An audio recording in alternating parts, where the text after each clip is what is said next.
Naquela noite, o fogo levou quase tudo o que eu tinha, mas foram apenas 7 palavras do meu irmão, que me fizeram perceber que talvez eu tivesse perdido algo muito maior do que uma casa. Meu nome é Mariana Alves, tenho 34 anos e moro em Campinas, São Paulo. Trabalho como técnica de enfermagem em um hospital particular, e sempre fui o tipo de pessoa que resolve os próprios problemas. Nunca gostei de pedir ajuda.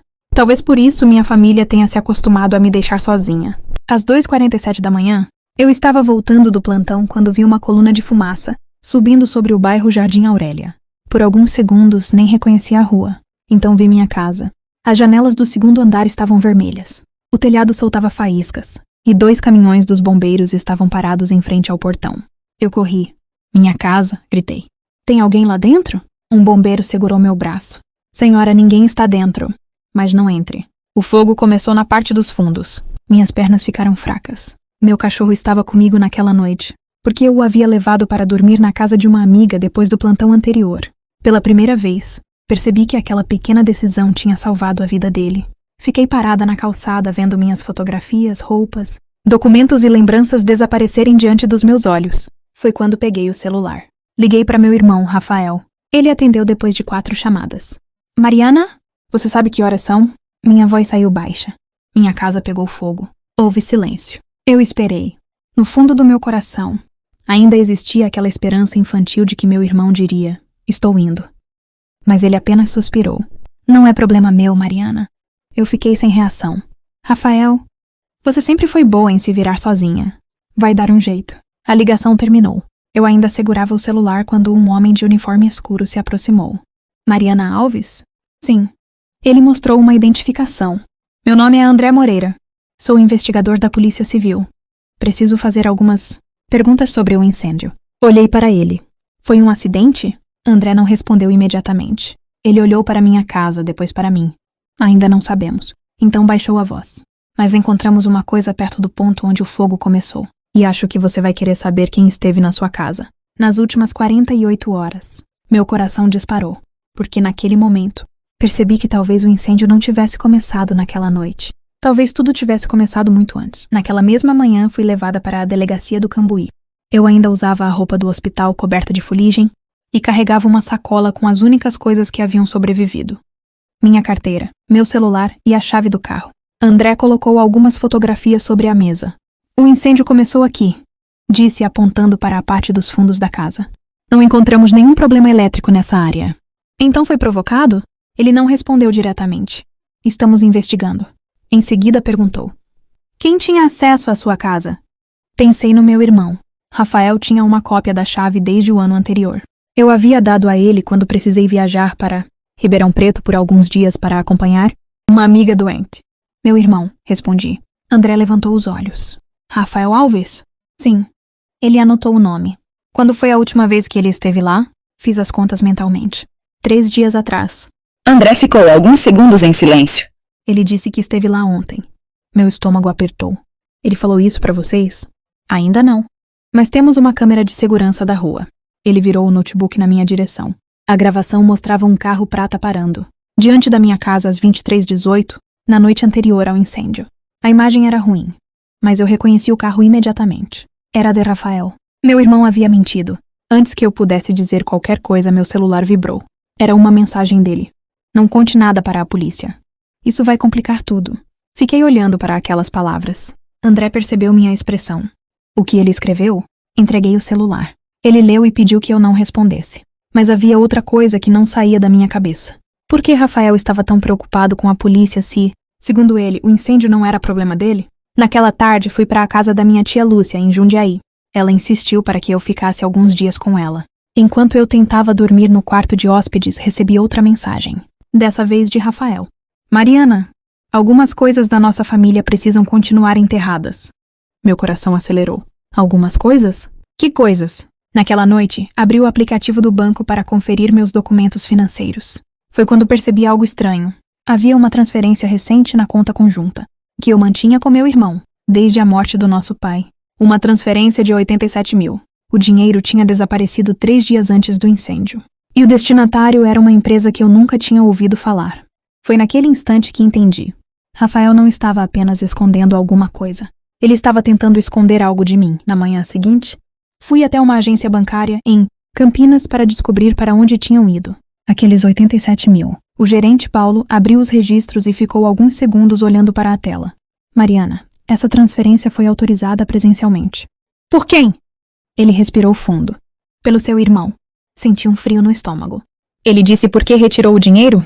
Paulo balançou a cabeça. Apenas apresentou os documentos necessários. Saí do banco com uma cópia do comprovante e fui direto para a delegacia. André analisou tudo em silêncio. Agora temos duas coisas diferentes, disse ele. O incêndio e o dinheiro. E se estiverem relacionados? Ele me encarou. É exatamente o que precisamos descobrir. Naquela tarde, André conseguiu uma informação que mudou tudo. A empresa que recebeu o dinheiro pertencia a um homem chamado Marcelo Nogueira. O nome me era familiar.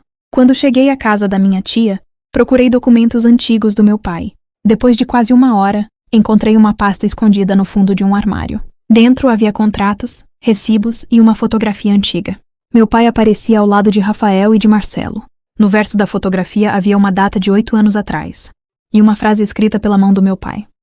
Se alguma coisa acontecer comigo, não confiem no Rafael. Fiquei imóvel.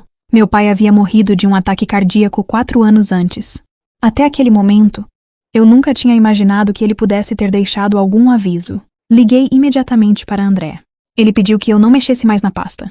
Mas antes de fechar o telefone, ele disse: Mariana, precisamos conversar pessoalmente. 1 hora depois, ele apareceu na casa da minha tia. Trouxe uma fotografia impressa. Era uma imagem da câmera de segurança da minha antiga rua. Rafael aparecia entrando na minha casa na noite anterior ao incêndio, mas não estava sozinho. Atrás dele vinha Marcelo Nogueira. Meu coração disparou. Por que eles entraram na minha casa? Perguntei. André colocou outra fotografia sobre a mesa. Era de uma pequena caixa metálica encontrada entre os escombros. Porque acreditamos que eles estavam procurando alguma coisa.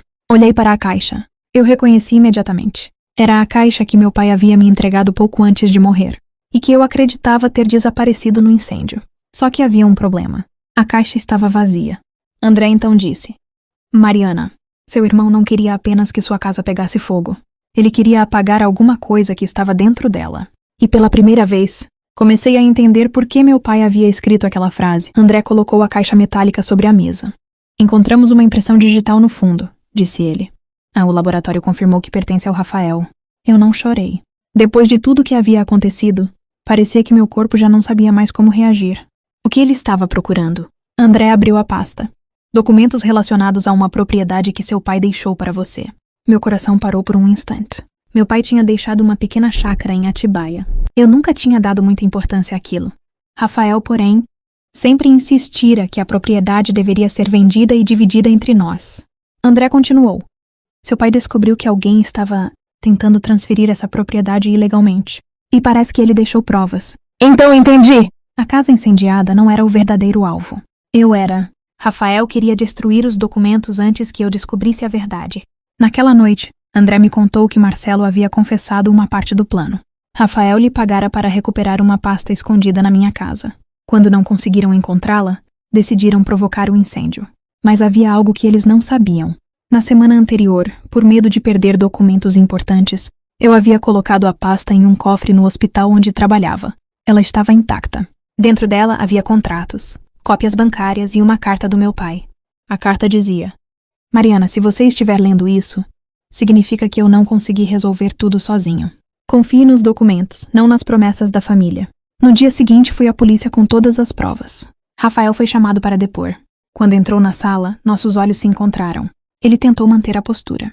Mariana, você está destruindo nossa família. Eu respirei fundo. Não, Rafael. O incêndio fez isso. Eu apenas parei de esconder as cinzas. Ele ficou em silêncio. As provas eram claras. A transferência dos 87 mil, as imagens das câmeras, a impressão digital, os registros telefônicos e o depoimento de Marcelo. Rafael acabou confessando. O dinheiro era parte de uma dívida que ele havia acumulado. Ele acreditava que vender a propriedade resolveria tudo. Quando descobriu que meu pai havia deixado documentos protegendo meus direitos, decidiu eliminá-los. Minha casa foi destruída. Mas a verdade sobreviveu. Meses depois, reconstruí minha vida em Campinas.